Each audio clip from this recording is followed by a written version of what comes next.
Hey everyone, this is Malthe with Midnight Launch, and I just wanted to do a quick recording about something I've been thinking about since our first This Week in Geek podcast.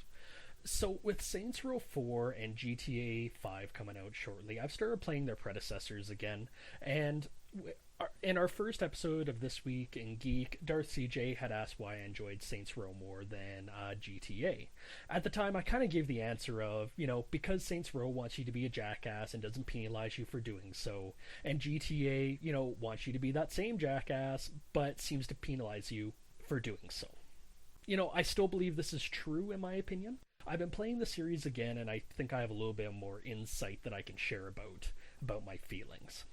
I am going to restrict my opinions and comparisons to Saints Row 2 and GTA 4, as they were the two of the series that were released the closest together. So, in GTA 4 with Nico, you're kind of playing as this lone wolf. Nico comes into America.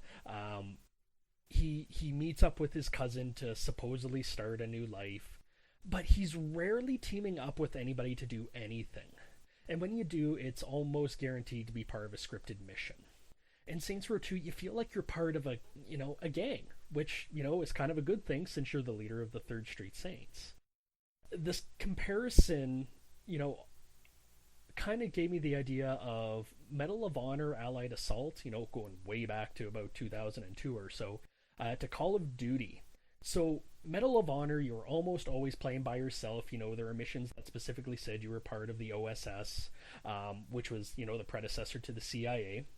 Call of Duty, you were always working in a squad, right? You always had people around. And that's kind of what I, noticed between GTA 4 and Saints Row. Saints Row, you could always, pull up beside some of your other gang members, whistle at them, and they'd come and jump in, and you could just go tear around doing whatever. This was especially helpful when you did stronghold missions.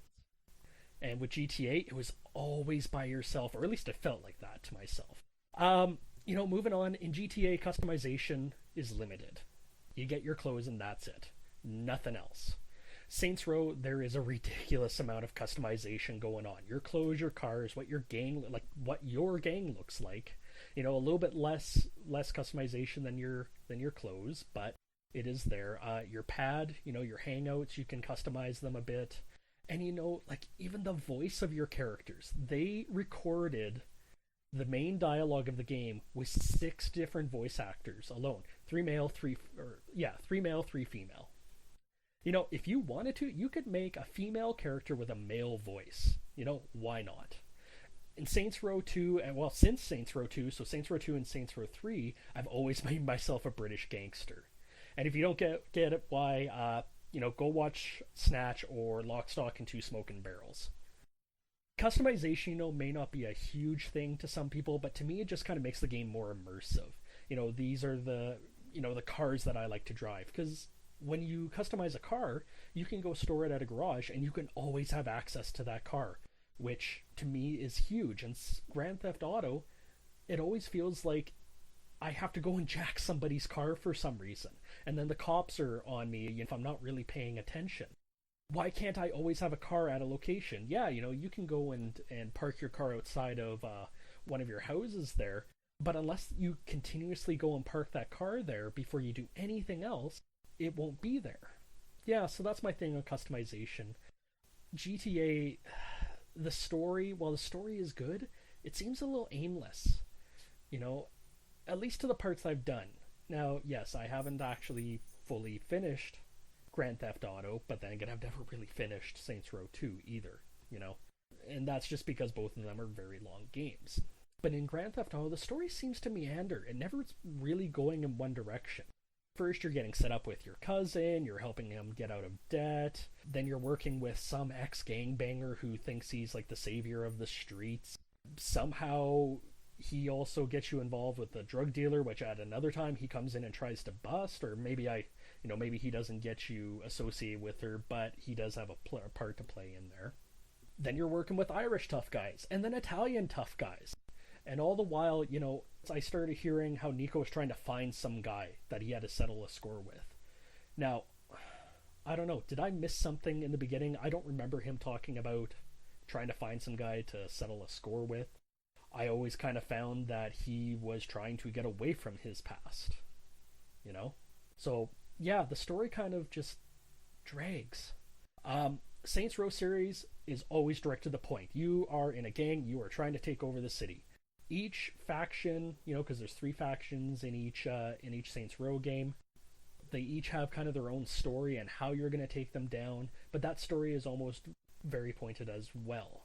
You know what you're doing, you know why you're doing it, and you're getting it done. Another thing with GTA is the humor. Now, I know GTA has never really been known for its humor, but God, I wish there was a little bit more. There's little quips here and there, but they're very dry. There are characters like Brucey from GTA 4 where it's almost like the writers are going, "Would you look at this guy? Look how much of a knob he is."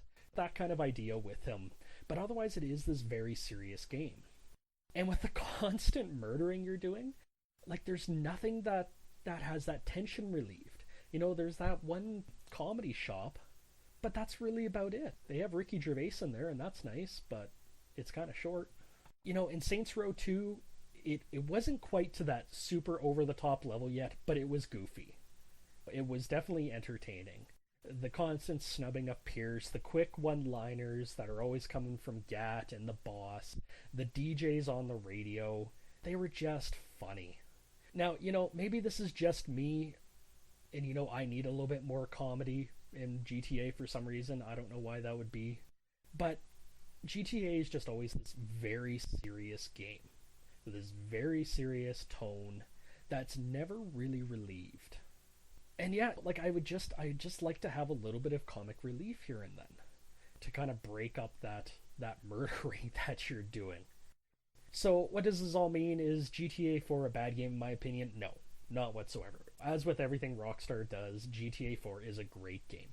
It's just these little differences that I noted between them that, make me enjoy the Saints Row series more. I am certainly looking forward to Grand Theft Auto 5. I am definitely looking forward to Saints Row 4, which comes out August 20th. And you know what? Maybe we'll do another comparison once both are out. But you know what? By then, we might also have to wait for Watch Dogs to get into the mix too. So thanks for listening. Let me know what your thoughts are on these two series if you've played both of them. Am I way off base with the very seriousness of Grand Theft Auto? Are you with me? Do you like the tongue-in-cheek goofiness of Saints Row? Let me know. You can find us on Facebook, and you can find us on Twitter at 12 a.m. launch. You can also find our website at www.midnightlaunch.ca. Let us know what you're thinking. Thanks, guys. Hey, everyone.